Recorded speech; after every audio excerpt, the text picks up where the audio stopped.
예수께서 함께 가실새 이에 그 집이 멀지 아니하여 백부장이 벗들을 보내어 이르되 주여 수고하시지 마옵소서 내 집에 들어오심을 나는 감당하지 못하겠나이다. 그러므로 내가 주께 나아가기도 감당하지 못할 줄을 알았나이다. 말씀만 하사 내 하인을 낫게 하소서. 나도 남의 수하에 든 사람이요 내 아래에도 병사가 있으니 이더러 가라 하면 가고 저더러 오라 하면 오고 내 종더러 이것을 하라 하면 하나이다. 예수께서 들으시고 그를 놀랍게 여겨 돌이키사 따르는 무리에게 이르시되 내가 너희에게 이르노니 이스라엘 중에서도 이만한 믿음은 만나보지 못하였노라 하시더라. 오늘 우리가 살펴볼 본문은 한 백부장에 대한 이야기입니다. 비록 본문에는 직접적으로 등장하고 있지 않지만 예수님을 놀라게 했던 이 백부장에 대해 살펴보고자 합니다. 그는 이방인이었고 부유한 로마의 군인이었습니다. 유대인 장로들의 말에 따르면 그는 로마의 식민지였던 이스라엘을 존중하고 사랑했던 사람입니다. 뿐만 아니라 오늘 그의 요청은 그의 종이 병들어 죽게 되었으니 고쳐달라는 것이었습니다. 그는 신분과 문화를 넘어 사람을 사랑하고 사람을 존중할 줄 아는 사람이었습니다. 유대인 장로들은 이 백부장에 대해 그는 요청을 들어주기에 합당한 사람이라고 말합니다. 누가는 악시오스라는 단어를 사용했는데 이 단어의 어원을 보면 저울이라는 개념을 가지고 있어요.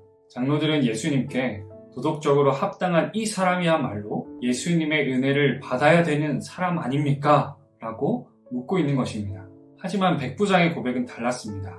자신의 집을 향해 걸어오시는 예수님의 발걸음을 멈춰 세우며 주님, 저는 주님께서 나의 집에 오시는 것을 감당할 수가 없습니다. 뿐만 아니라 제가 주님 앞에 나아가는 것도 감당하지 못합니다. 라고 고백합니다. 여기서 감당하다 라는 말은 엑시오사인데 앞에 악시오스와 동일한 어원을 가지고 있습니다. 자신은 충분하지도 적합하지도 않다라는 것입니다. 그는 스스로를 저울질했을 때 결코 도덕적으로 선하지 않다라고 생각했습니다. 우리는 이 백부장의 겸손함에 대해 생각해 볼 필요가 있습니다. 그는 앞서 보았던 것처럼 이웃사랑을 몸소 실천하는 사람입니다. 이 사람의 신분과 환경을 고려했을 때 이 사람의 실천은 참 어려운 것이었고 이해되지 않는 부분이었습니다. 그는 어떻게 이렇게 겸손할 수 있었을까? 사실 저 같은 사람은 겸손할 수밖에 없는 사람입니다. 공부를 잘하는 것도 아니고 센스가 뛰어난 것도 아니고 사람들과 잘 어울릴 줄도 몰라요. 저의 겸손은 제 스스로의 평가에 근거하고 있죠. 또 이런 겸손도 있어요. 어떤 겸손의 미덕이라고 할까요? 문화에서 학습된 겸손한 태도, 사람들에게 잘 보여지기 위한 겸손.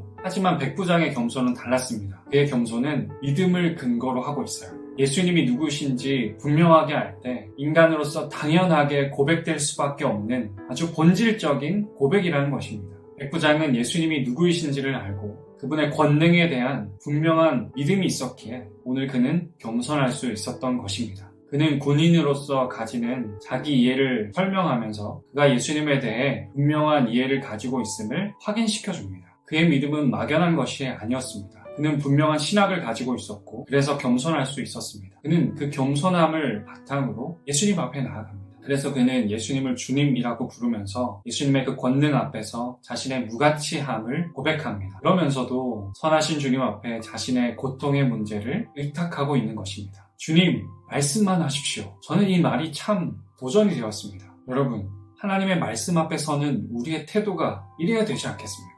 주님 말씀만 하십시오. 이 고백은 세상을 창조하시고 통치하시는 주님을 향한 그의 분명한 믿음을 드러내는 고백인 것입니다. 데일리 라이트, 빛으로. 여러분, 하나님의 말씀이 여러분의 삶을 비춰주실 것이라는 분명한 믿음을 가지고 계십니까? 하나님의 말씀만이 내 삶의 빛이 됨을 분명히 고백하고 있습니까? 주님 말씀만 하십시오. 그러면 이루어질 줄 믿습니다.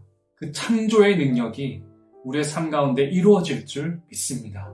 이러한 믿음이 있으신가요? 종교개혁자 마틴 루터는 믿음의 본질을 순결이라는 자질이 아니라 받아들이는 능력이라고 봤습니다. 믿음은 하나님의 약속을 신뢰하는 마음가짐입니다. 사랑하는 청년 여러분, 혹시 삶의 고난 앞에서 자기 자신을 저울질하거나 혹은 하나님을 저울질하고 있지는 않습니까? 예수님에 대한 분명한 지식과 믿음을 가지십시오. 십자가에서 친히 고통당하신 예수님보다 우리의 삶의 고통을 잘 이해하시는 분은 없습니다. 또한 우리의 삶에서 일어나는 수만 가지의 문제의 해답이 바로 예수님께 있습니다. 그 주님께서 여러분의 삶을 붙드시고 인도하고 계심을 잊지 않으셨으면 좋겠습니다. 말씀을 맺겠습니다. 이 본문의 평행 본문인 요한복음 4장 50절을 보면 그 사람이 예수께서 하신 말씀을 믿고 가더니 라고 적혀 있습니다. 그리고 이내 그 말씀이 성취되어짐을 확인하게 되죠. 어쩌면 우리의 신앙은 그 말씀을 듣고 그 말씀의 성취됨을 기대하며 고대하며 나아가는 그 여정과도 같다고 생각합니다. 다만 그 여정은 불안과 염려로 가는 여정이 아니라 주님의 말씀이 어떻게 내 삶에 이루어졌을까 라는 기대와 소망을 가지고 떠나는 여정입니다.